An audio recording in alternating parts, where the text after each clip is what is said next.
मर्जी, अगर वो कण कण में विद्यमान है तो हम मंदिर गुरुद्वारों में उन्हें क्यों ढूंढ रहे हैं? है? अगर वो कण कण में। क्योंकि कण कण में तुम्हें अनुभव हो रहा है क्या? कण कण में अनुभव, अगर कण कण में अनुभव हो रहा है तो तुम्हें मंदिर में भी है, फिर मंदिर में क्यों तुम निषेध कर रहे हो?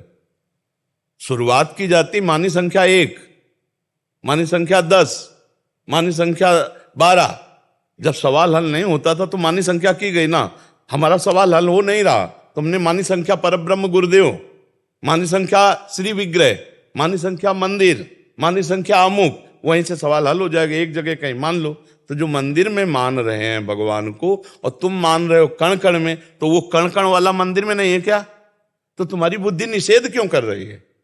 इसका मतलब अभी बुद्धि परिपक्व नहीं है, केवल अभी वो दौड़ रही, अभी परिपक्व अवस्था को नहीं है। जो कण कण में है तो वही कण कण मिलकर के विग्रह रूप में, तो वो भगवान नहीं है क्या? जब कण कण में है तो विग्रह रूप में भी भगवान है। तो जो भगवान को विग्रह रूप में पूज रहे हैं, तुम्हें क्या पता वो कण कण में भगवान को नहीं पूजते क्या? तुम्हें क्या पता? वो स्वामी जी सिया राम को मान रहे तो कह रहे हैं सिया राम में सब जग जानी। तो तुम क्या जानो कि जो कण कण में भगवान विराजमान है, तुम ही केवल मान रहे हो क्या? जो विग्रह में मान रहे हो वही कण कण में भी मान रहे हैं। आप क्या समझते हो? किसी के ज्ञान को क्या जानो? तो अगर कोई देवी देवता को पूज रहा है, किसी मंदिर में पूज रहा है, तो तुम्हारी दृष्टि से उसी ब्रह्म को तो पूज रहा है, नहीं पूज रहा है? आप हमें उत्तर दीजिए। ठीक है, ठीक है ना? तो हम किसी की निंदा क्यों करें? क्योंकि वो कण कण में है तो मंदिर में भी तो है, वो मूर्ति में भी तो है, वो अमूर्त है तो वो मूर्तिमान भी है, वो कहां नहीं है। तो बस समस्या का समाधान हो गया। हम किसी की निंदा नहीं कर सकते क्योंकि मेरा प्रभु सर्वत्र विराजमान है। समझ रहे हैं आप? अब जैसे कोई भी नाम हो, अक्षर होगा ना, और कोई भी अक्षर हो, आ उसमें जुड़ा होगा। समझ पा रहे हो हमारी भाषा? का, खा, गा, घा, कोई भी अक्षर बोलो आप। आ है ना, आ ब्रह्म है और आ ओम में है, आ उ मा। समझ रहे हो ना? कोई अक्षर बोलो ओम है कि नहीं है? जिस प्रथम अक्षर क्या है? आ है ब्रह्म, सब अक्षरों में आ विराजमान है।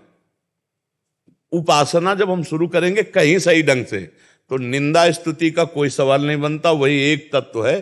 चाहे ओम से शुरू करो, चाहे ब्रह्म से शुरू करो, चाहे राम से शुरू करो, चाहे कृष्ण से, चाहे मंदिर से शुरू करो, चाहे जहां से शुरू करो, एक जगह ईमानदारी से शुरू कर दो। अगर सब जगह ना पहुंच जाओ तो हमें बता देना।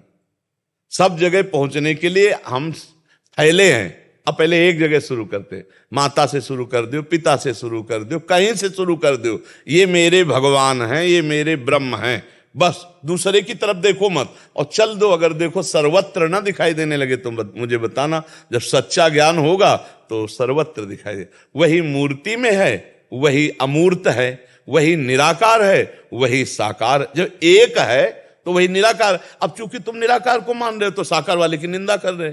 ऐसे लोग हैं। अरे तेरी मान्यता है, तू एक पक्ष को देख रहा है, दोनों पक्ष को देखना। वो क्या नहीं है? वो कुछ नहीं है और वही सब कुछ है।